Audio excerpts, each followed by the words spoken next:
The day her father walked into her office unannounced, Reese knew something was wrong.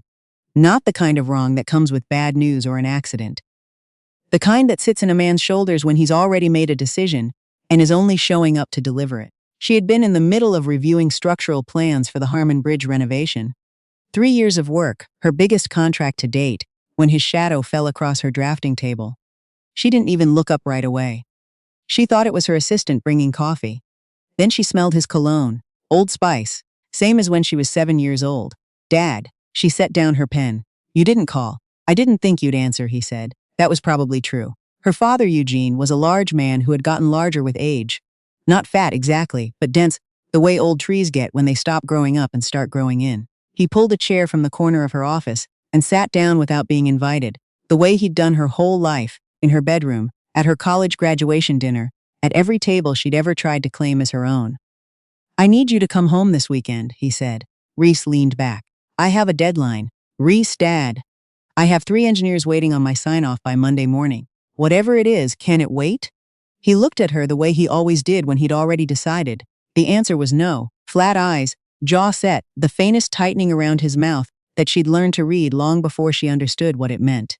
"Your grandmother's health is declining," he said. "The family is gathering. It's not optional." She drove home to Savannah that Friday night.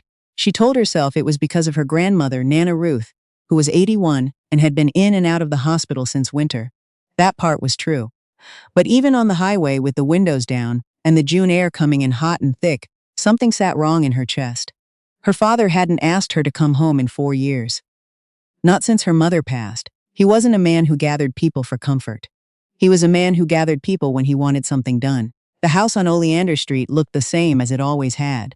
White clapboard, deep porch, azaleas overgrown along the front walk because nobody had kept them up since her mother died. Her younger sister, Bryn, met her at the door with a look that said she knew something Reese didn't, which was never a good sign. "He invited someone to dinner tomorrow," Bryn said low before they even got inside. "Who?" "I don't know, but he's been on the phone all week and he ironed his good shirt." "Reese." She grabbed her arm. He ironed his own shirt. Eugene had not ironed his own shirt since their mother's funeral. Dinner was not what Reese expected. She had imagined a business associate, a church deacon, some old friend from the neighborhood her father wanted to impress. What she had not imagined was a man named Clifton Ashby, who arrived at 6 o'clock in a navy blazer, with a bottle of bourbon and a handshake so practiced it felt like a job interview. He was maybe 45, trim, gray at the temples, the kind of good-looking that comes from money and maintenance. He owned a construction company out of Atlanta, commercial developments, mostly, and he had apparently been speaking with her father for 6 weeks. 6 weeks. Reese ate her dinner and watched the two of them talk and understood, somewhere around the second helping of sweet potato pie, exactly what she was sitting in the middle of. After Clifton left, she found her father on the back porch. "No," she said. He didn't turn around, just kept looking out at the yard, at the old magnolia dropping white petals onto the grass.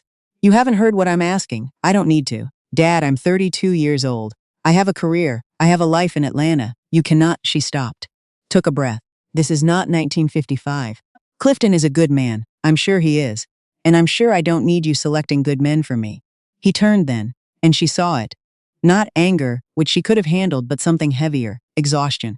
The kind that lives in a person after years of carrying something alone. "Your grandmother's estate is in trouble," he said quietly. "The property on Calhoun Street, the building she's held since 1987, there are debts against it. Back taxes, a balloon payment she can't meet. I've done everything I can. The family has done everything we can."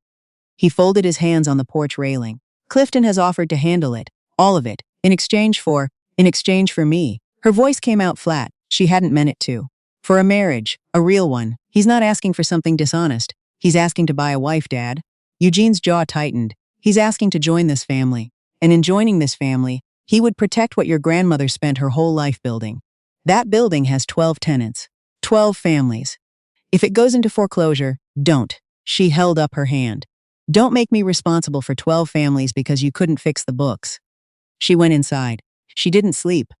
By morning she had told herself 100 times that she was going to say no. She was going to go back to Atlanta, back to her drafting table, back to the Harmon Bridge, and the 3 engineers, and the life she had spent a decade building without anyone's help. By noon, Nana Ruth had asked to see her alone. The old woman was in the back bedroom, propped against 3 pillows, smaller than Reese remembered, shrunk somehow, the way very old people sometimes do when the world gets too heavy. But her eyes were sharp as ever, brown and clear and steady. "Sit down, baby," Nana Ruth said. Reese sat. "Your father told you about the building." "He did. And you're angry." She looked at her hands. "I don't know what I am." Nana Ruth was quiet for a moment. Outside, a mockingbird was going through its whole repertoire. Cardinal, blue jay, something that sounded almost like a phone ringing. "I'm not going to tell you what to do," Nana Ruth said. "I never did and I'm not starting now. But I want you to know something about that building." She paused. "When your grandfather and I bought it in 1987, the bank turned us down 4 times. 4. We had good credit, good income, good references. They turned us down because of what we looked like. The 5th bank took the meeting because your grandfather knew somebody who knew somebody. And we signed the papers on a Tuesday in February.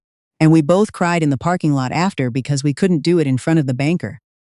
She stopped, adjusted one of her pillows.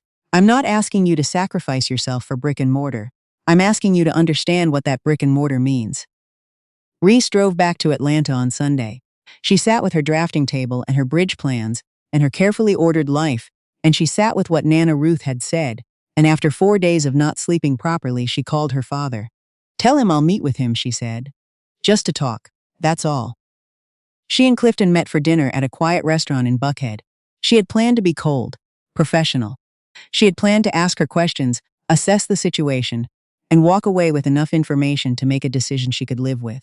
What she had not planned for was that Clifton would arrive in a wheelchair, not the kind she expected. Electric, wide, hospital issue. A sleek manual chair custom-fitted, which he moved with the practiced ease of someone who had been doing it for years. He transferred himself from a car with a hand-controlled setup while she was still crossing the parking lot, and by the time she reached the entrance he was already holding the door. "Ms. Lawson," he said, "thank you for coming." She didn't know what to say. She realized she was staring and stopped. "I should have mentioned it," he said, reading her face with the ease of someone who had read that face 10,000 times on 10,000 different people. "I find it tends to change the conversation before it's had a chance to start. I'd rather you hear what I have to say first." They went inside, they ordered, and Reese Lawson sat across from a man she had expected to resent and found herself instead listening. Clifton Ashby had been in a car accident 11 years ago. He'd been a civil engineer. She registered that with something that felt like recognition, and he'd been driving back from a site in Augusta when a truck ran a light.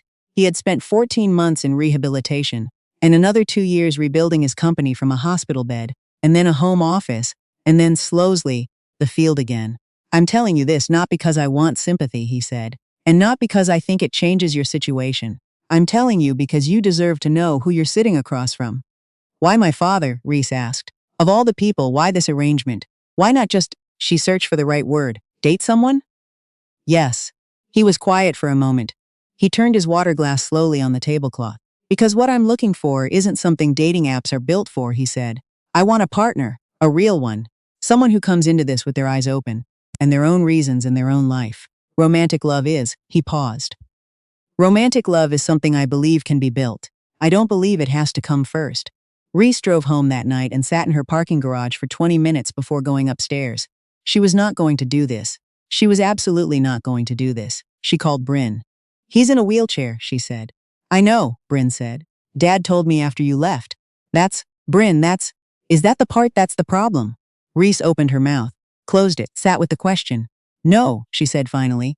"No, it's not the part that's the problem." "Then what is?" She didn't have an answer, not one she was ready to say out loud. She said yes 6 days later. She told herself it was for Nana Ruth, for the building on Calhoun Street, for the 12 families, for her grandfather's tears in a parking lot in February 1987. She told herself it was practical. A transaction between 2 adults with clear terms. She put her condo on a short-term lease and packed 4 boxes and moved into Clifton's house in a gated community in Sandy Springs. And she was absolutely certain she was making the biggest mistake of her life. The house was not what she expected. She had pictured something cold, architectural, minimal, the home of a man who had organized his life around practicality and control. What she walked into was full of light, full of books, with a big kitchen that looked like it actually got used, and a back porch that overlooked a garden somebody clearly cared about. "I have someone who helps with the garden," Clifton said, watching her look. "But I pick what gets planted." "What's that?" She pointed to a cluster of deep purple flowers along the back fence. Salvia. My mother used to grow it. She didn't expect that either. The first 2 weeks were careful, polite. They moved around each other like people in a shared workspace who hadn't quite figured out the rules yet. She kept her office hours, drove to job sites, came home to find dinner already handled. Clifton cooked, apparently, and did it well, which she resented slightly because it was easier to be distant from someone who couldn't cook. She learned his rhythms. He was up early, quiet in the mornings, the kind of person who didn't talk until coffee. He worked late, often in his home office with the door half open, and sometimes she'd pass by and hear him on the phone, negotiating with a contractor in a voice so calm and certain it reminded her of her own voice in a project meeting. That bothered her more than she wanted to admit. She kept her feelings in a compartment the way she always had. Put the lid on, set it on a shelf, got on with things. Then one evening in the third week, she came home to find Clifton at the kitchen table with a set of architectural drawings spread across it. Her drawings, the Harmon Bridge plans, which she had left in a tube in the entryway. She stopped in the kitchen doorway. "I didn't open the tube," he said quickly. "It fell and rolled open. I was going to put them back and then He looked up. "These are extraordinary. They're a bridge. They're not just a bridge. This suspension modification," he pointed to a section of the load diagram. "You rerouted the cable geometry to compensate for the riverbed instability. Most engineers would have just reinforced the foundation." She stood very still. "How do you know about cable geometry?" "I told you I was a civil engineer. You said were. I still think like one." He looked down at the drawings again. Something moved across his face. Not envy, not performance. Something quieter. "I still dream about it, honestly. Designs I'll never build. But I get to see what other people build, which is," he stopped. "It's not nothing." Reese crossed the room, sat down across from him. They talked about the bridge for 2 hours. She didn't mean to. She just kept answering his questions, which were good questions, better than the ones her own team asked sometimes. And somewhere in there, the compartment she kept her feelings in started to feel very small. She told herself that was fine. She could just get a bigger shelf. The thing with the property on Calhoun Street came to light 6 weeks into the marriage. Clifton had paid off the back taxes and was handling the balloon payment. Reese had not asked for details, because the details felt like evidence of something she wasn't ready to admit. When a letter arrived at Nana Ruth's addressed to the estate, Reese's Aunt Paulette had apparently filed a challenge to the property title, claiming that Nana Ruth had promised it to her years ago and that the family had been mismanaging it. Reese found out on a Tuesday. By Wednesday, she had pulled the original deed, the tax records, and 12 years of maintenance invoices. By Thursday, she had called a real estate attorney named Bernard, who was the best in Savannah and had known her grandfather. "Your aunt doesn't have a case," Bernard told her, "but she can delay things. Make it expensive. Make it ugly. Let her," Reese said. She hadn't meant for Clifton to hear that. But she was at the kitchen table when she said it, and he was in the doorway and he heard. "What happened?" he asked. She told him. She had planned to handle it the way she handled everything, alone, quietly, without involving anyone who didn't need to be involved. But the words came out anyway. The whole thing. Aunt Paulette, the title challenge, Bernard, the 12 years of invoices. When she finished, Clifton was quiet for a moment. "I know a title litigation firm in Atlanta," he said. "They're better than Bernard. Bernard is good. These people are better." He didn't say it to diminish her. He said it the way she would have said it about a superior structural solution, just a fact, offered without ego. "I'm not trying to take this from you. I'm saying I have a resource and you should use it if you want to." She used it. The challenge took 3 months to resolve. During those 3 months, something shifted. It happened so gradually she almost didn't notice. The way a season changes, not in a single day but in the accumulation of mornings, until one day you look up and the light is different. She started having coffee with him in the mornings. Just that, at first, sitting at the kitchen island while he made it, talking about nothing. The news, a podcast she'd heard, a problem at a job site. He listened the way good engineers listen, which is to say completely, without performing attention, just actually absorbing what was said. She started leaving her office door open when she worked at home. She stopped keeping count of the ways she'd expected to resent him. One Saturday in September, she came downstairs to find him outside in the garden with the man who helped him tend it, both of them in the early morning light. Clifton pointing at something near the back fence, and the gardener nodding and making notes. She stood at the kitchen window and watched and felt something move in her chest that had no name she was willing to give it yet. She made coffee. She brought 2 cups outside. He looked up when she came through the back door. Something in his face went very still for a moment. A split second, barely there. And then he took the cup she offered and said, "Thank you," the way he always did, quietly, like he meant it. And she sat down in the garden chair beside him, and they watched the gardener work, and didn't say much. And it was the most comfortable hour she'd had in longer than she could remember. She didn't tell anyone. Not Bryn, not her friends in Atlanta, not herself really.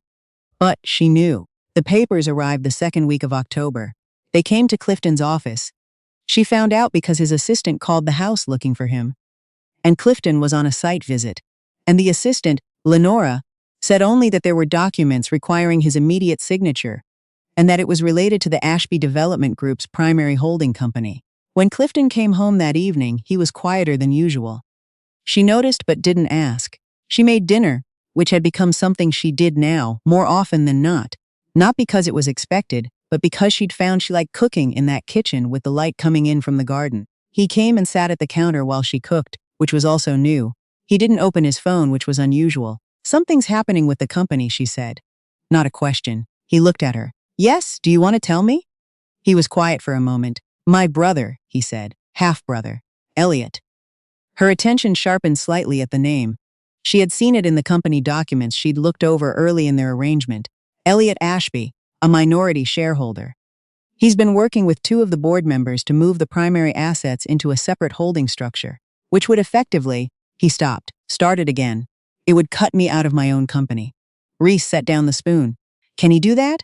"He's been planning it for 18 months, apparently." His voice was very level. "He didn't think I'd find out until it was done.